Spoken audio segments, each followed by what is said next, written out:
เ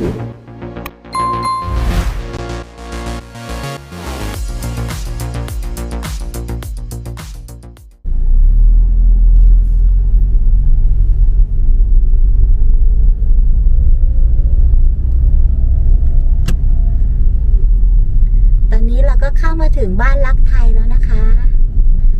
ยินดีต้อนรับบ้านรักไทยแม่อค่ะ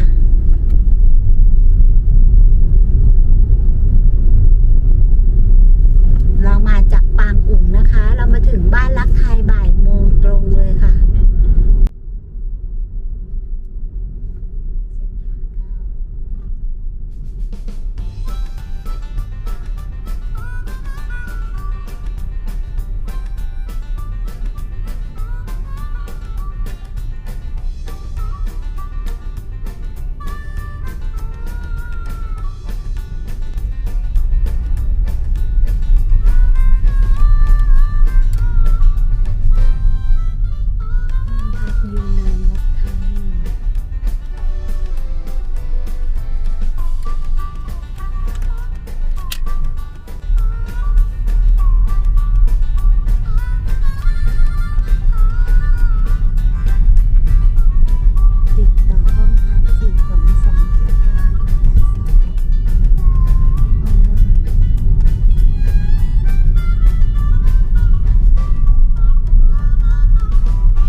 ซื้อชา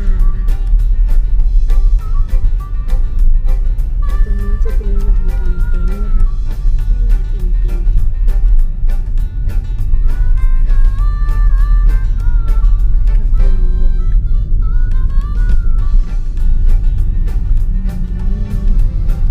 วนบ้านรักไทยไปทางไหนดีซ้ายหรือขวาสุกี้ยูนานติดต่อห้องพักสวัสดีค่ะเพื่อนๆตอนนี้เราก็เข้ามาที่หมู่บ้านรักไทยแล้วนะคะวิวสวยมากๆเลยที่เราจุดที่เรายืนอยู่ตรงนี้นะคะเป็นโรงพยาบาลส่งเสริมสุขภาพตำบลบ้านรักไทยค่ะซึ่งเป็นวิวมุมสูงที่นี่นะคะสีส้มสวยมากๆเลยค่ะมีบรรยากาศดอกไม้รอบๆเลยนะคะแล้วถ้าเรามองไปทางด้านล่างนะคะเราก็จะเห็นรีวายรักไทยที่เป็นสวนชานะคะแล้วก็เป็นบ้านที่คล้ายๆบ้านคนจีนค่ะเขาเปิด10 โมงนะให้เข้าไปถ่ายรูปได้ค่ะกลางคืนเปิดไฟสวยมากถ้าเราอยู่มุมนี้กลางคืนเราจะเห็นไฟ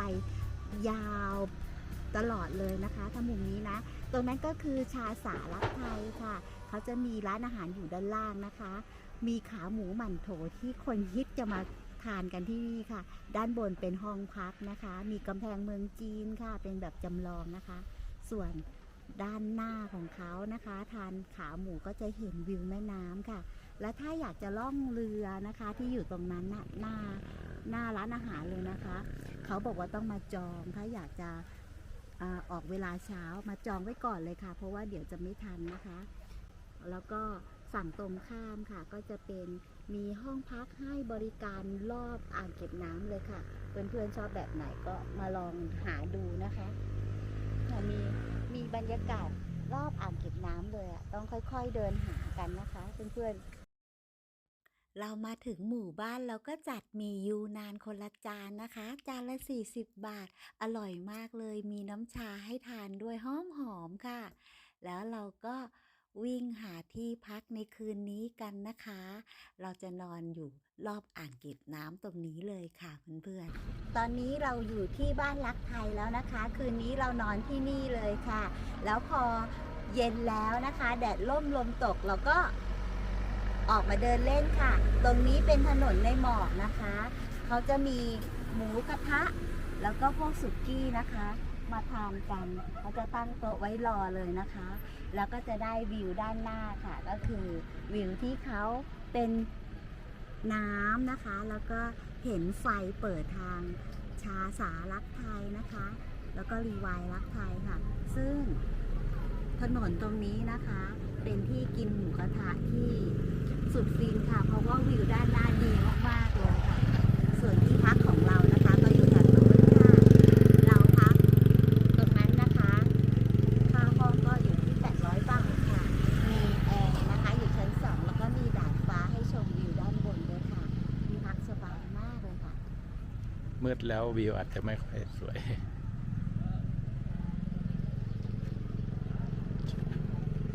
กินหมูกระทะ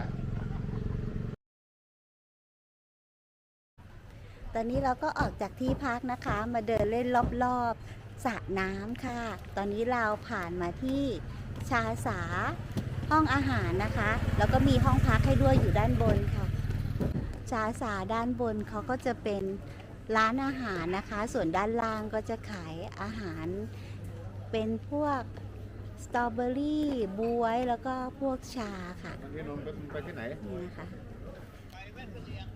เป็นร้านอาหารที่ ขึ้นอินนนท์เหรอ ใหญ่มากค่ะ โอ้ มีเป็น10 ห้องเลย นี่นะคะชุมชนท่องเที่ยว บ้านรักไทยค่ะ ฝั่งนู้นนะคะ ก็เป็นฝั่งที่เขาทานหมูกระทะกันค่ะ ถนนในหมอกนะคะเพื่อนๆสวยมาก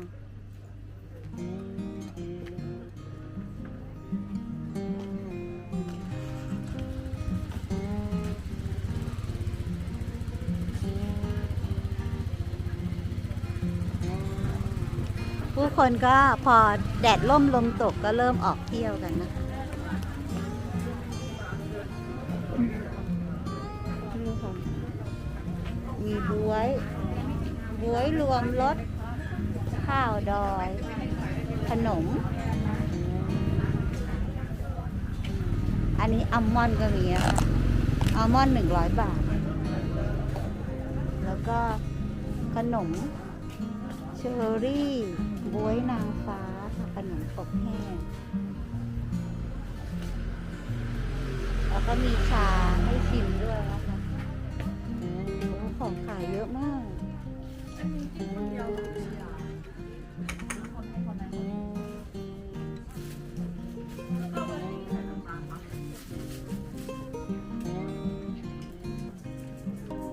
มีร้านให้ชิมชา มีไวน์มะม่วงอบแห้ง อันนี้น่าจะเป็นราคา1 ขีดลูกไหน ลูกชิดกีวีมะเขือเทศ มีลูกเกดด้วยค่ะเยอะมาก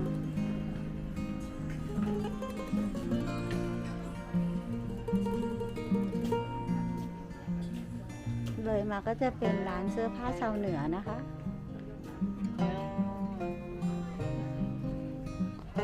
ผักอบแห้งผักอบกรอบ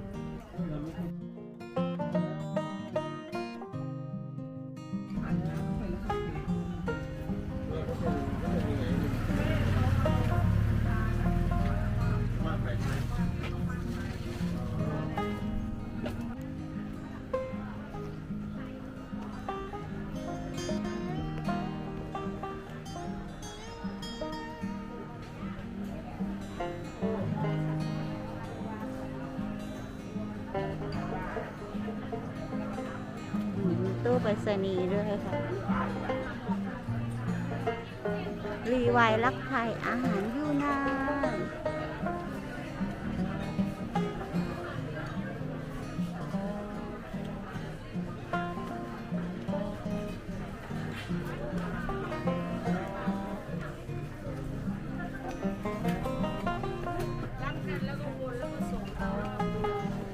มันจะไปรับที่โรงแรมเรือเหรอผ้า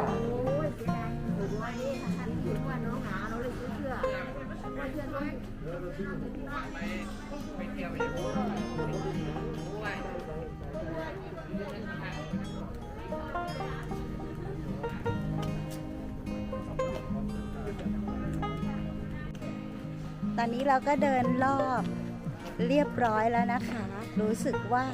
หิวแล้วค่ะ เราก็จะมาทานขาหมูหมั่นโถกันนะคะเพื่อนๆ ที่นี่เลยค่ะ ชาสาค่ะ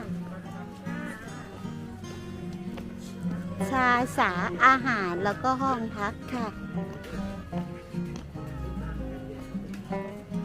เราจะทานขาหมูกันที่นี่เลย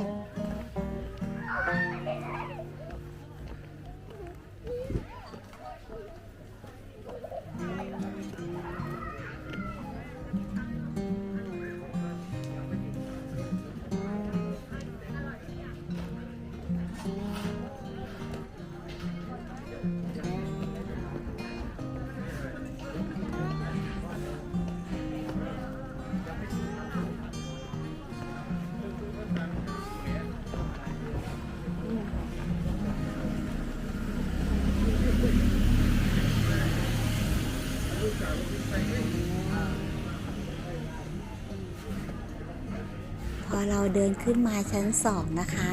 เรารู้สึกว่าเขาติดโคมไฟได้สวยแล้วก็ประทับใจมากเลยค่ะ มองจากข้างล่างสวยแล้วนะคะ เดินขึ้นมาใกล้ๆยิ่งสวยมากๆเลยค่ะ แต่พอเราเดินมาถึงด้านบนนะคะ เรามองไปที่วิวอ่างเก็บน้ำค่ะ เราก็มีความรู้สึกว่าวิวอ่างเก็บน้ำแบบมันเป็นร้านอาหารที่ไม่ได้ติดน้ำนะคะ เราก็เลยเปลี่ยนใจเปลี่ยนร้านไปอีกร้านหนึ่งนะคะ เดี๋ยวเราจะไปทานอาหารมื้อเย็นกันนะคะ ที่รีวายค่ะที่รีวายรักไทยนะคะ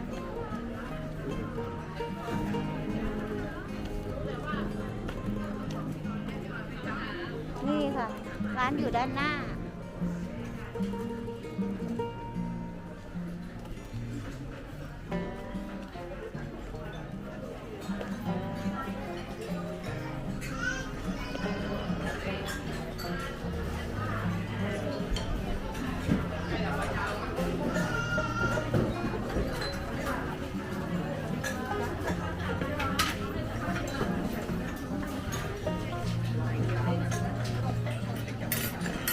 ตอนนี้เราก็เข้ามาทานอาหารมื้อเย็นนะคะ อยู่ที่รีวายรักไทยค่ะ แล้วสั่งขาหมูหมั่นโถเรียบร้อยแล้วนะคะ ของกำลังมาค่ะ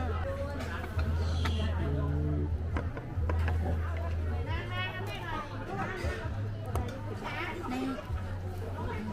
เขาวางขาหมูก่อนพี่แล้วนี่เลยค่ะขาหมูหมั่นโถนะคะ น้ำจิ้มขาหมูมาด้วยนะครับขอบคุณมาก น้ำจิ้มเขาบอกไม่พอกินได้เลยมื้อค่ำวันนี้นะคะ เราทานขาหมู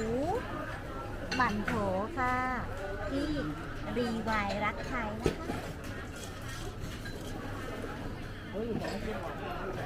แล้วเขาก็ยังมีชา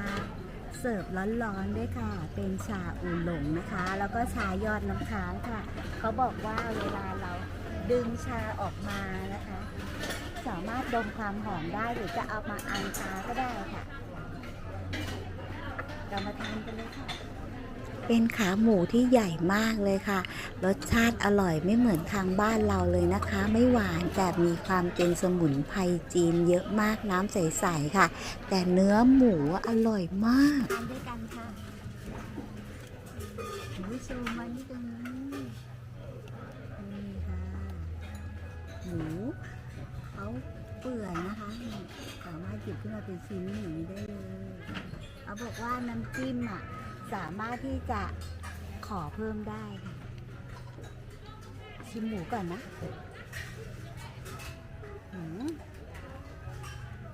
เปื่อยนุ่มอร่อยก็มากินกับ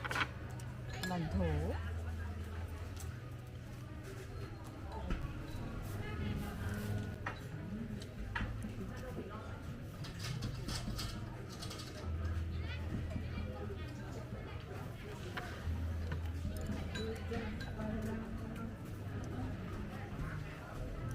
ขอตัวทานก่อนค่ะ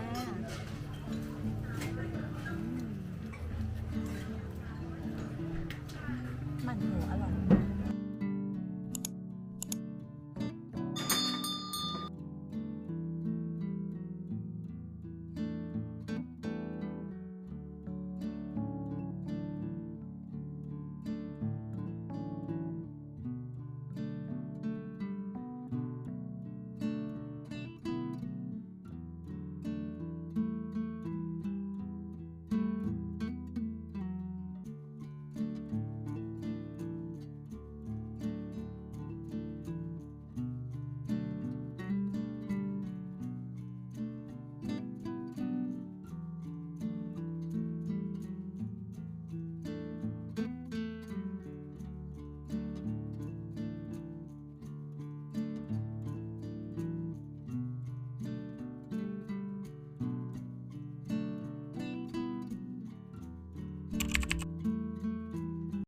พระอาทิตย์ขึ้นแล้วนะคะ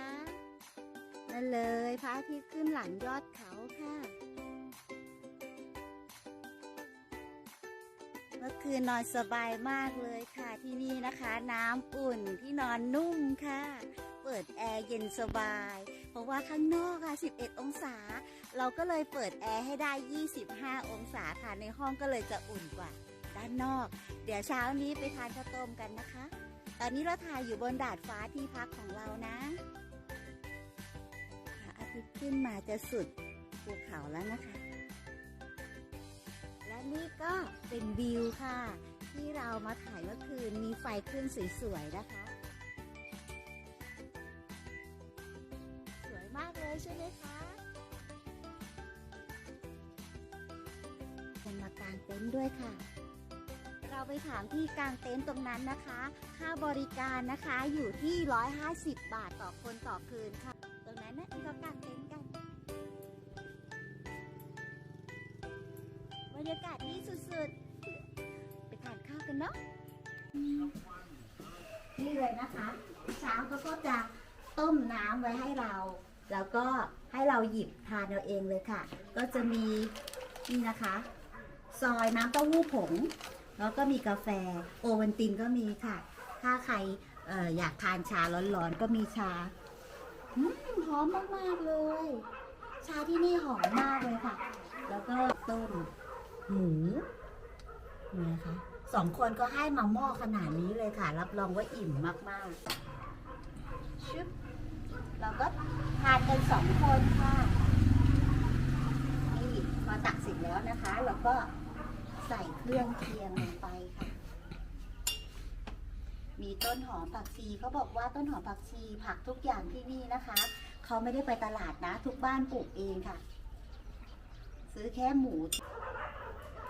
นี่คือข้าวต้มนะคะเป็นอาหารเช้าพร้อมไข่ลวกค่ะ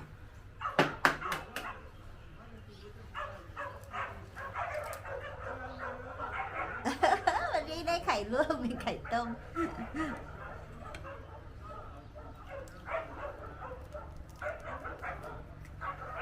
ค่ะแล้วก็มีอีกอันหนึ่ง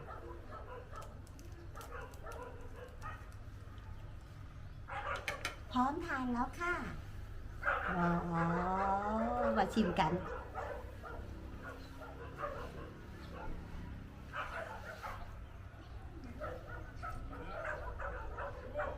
อร่อยค่ะทานกัน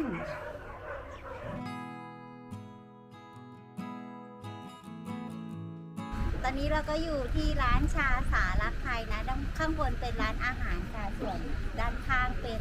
ค ของที่ระลึกแล้วก็มีชาขายนะคะ มีขนมแห้งๆขายเดี๋ยวเราเดินไปดูกันนะคะ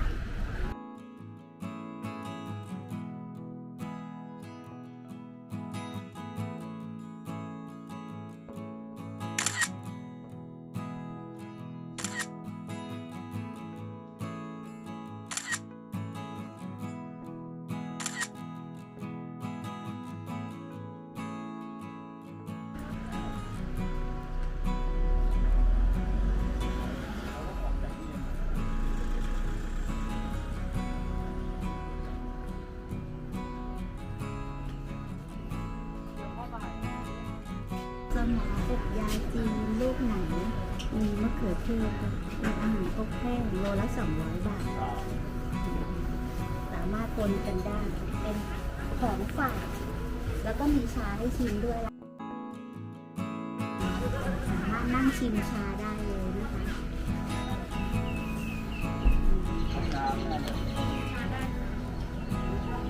ชาที่นี่อร่อยมากเลยค่ะ เวลาเราไปเข้าร้านอาหารทุกร้านเขาจะมีชาให้เราชิมด้วยนะคะ มีบ๊วยซากุระ เดินมาแล้วก็เจอสำล้อ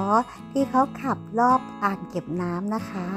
รอบหนึ่งก็ประมาณ200 บาทค่ะ ก็จอดอยู่ให้บริการกับนักท่องเที่ยวนะคะ เราขอพี่เขาขึ้นมาถ่ายรูปค่ะ เก็บเป็นที่ระลึกนะคะ ขอบคุณพี่เจ้าของรถด้วยค่ะ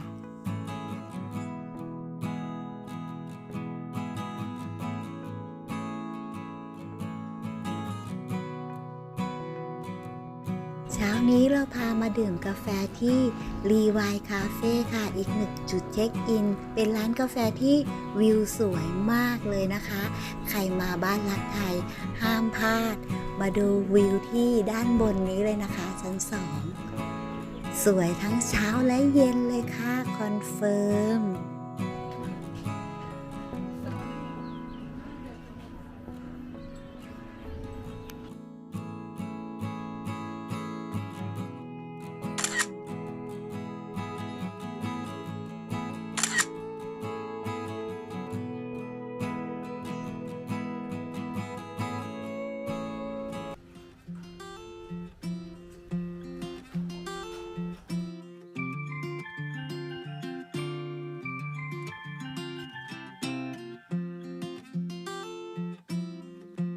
เรามารอเข้าชมสวนใบชาของรีวายนะคะ ที่มี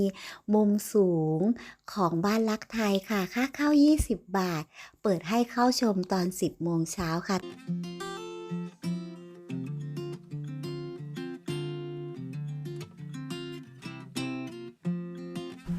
ใบละ20 บาทนะคะ เข้าชมได้เฉพาะตรงเป็นไร่ชาตรงบ้านพักห้ามเดินเข้าไปนะคะ เป็นการให้ความเป็นส่วนตัวของแขกที่มาพัก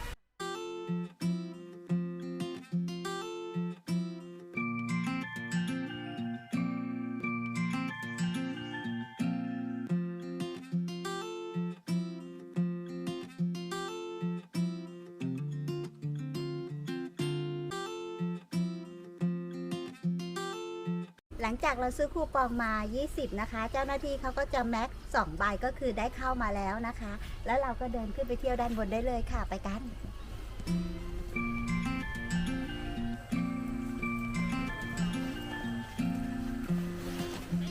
เขาให้เที่ยวเฉพาะด้านขวามือนี่นะคะ ด้านซ้ายที่มีผู้พักเขาห้ามรบกวนไปทางด้านซ้ายมือนะคะ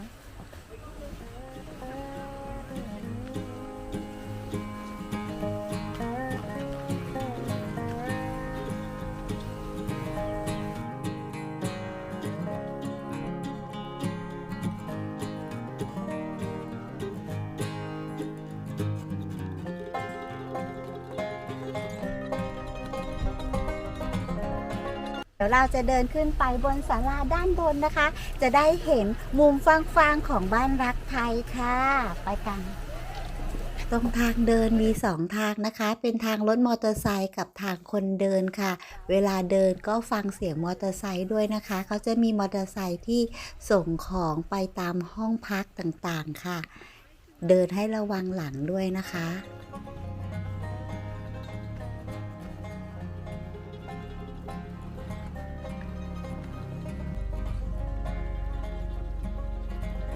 ก่อนจะถึงจุดชมวิวเราไปเดินเล่นในไร่ชากันก่อนนะคะ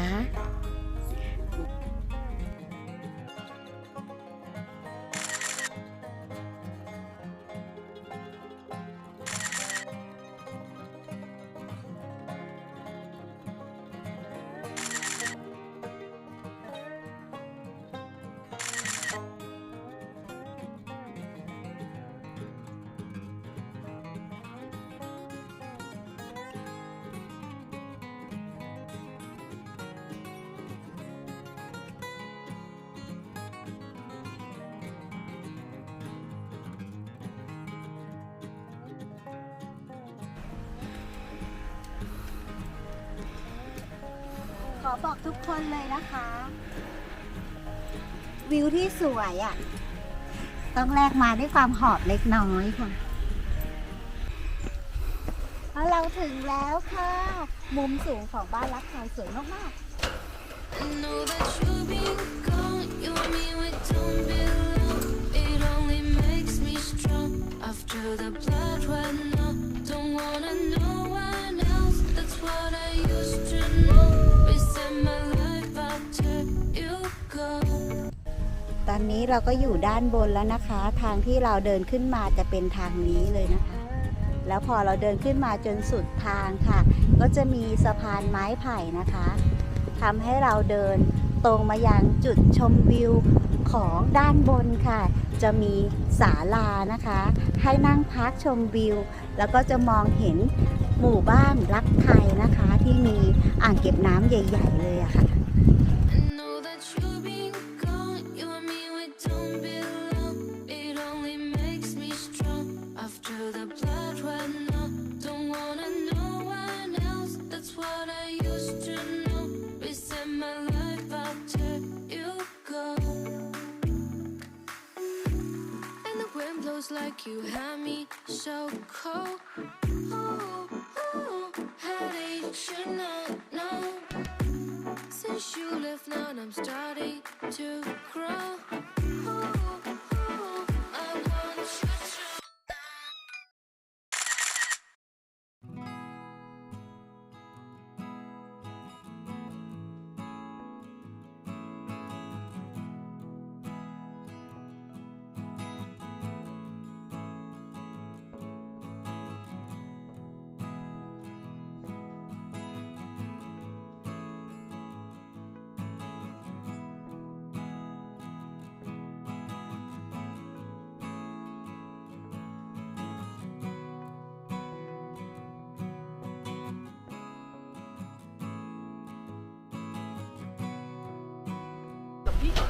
เราก็กำลังจะกลับกันแล้วนะคะ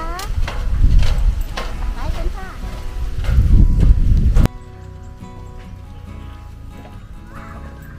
เราก็จะบอกลาที่บ้านรักไทยแล้วเราก็จะเดินทางไปที่ใหม่เลยนะคะ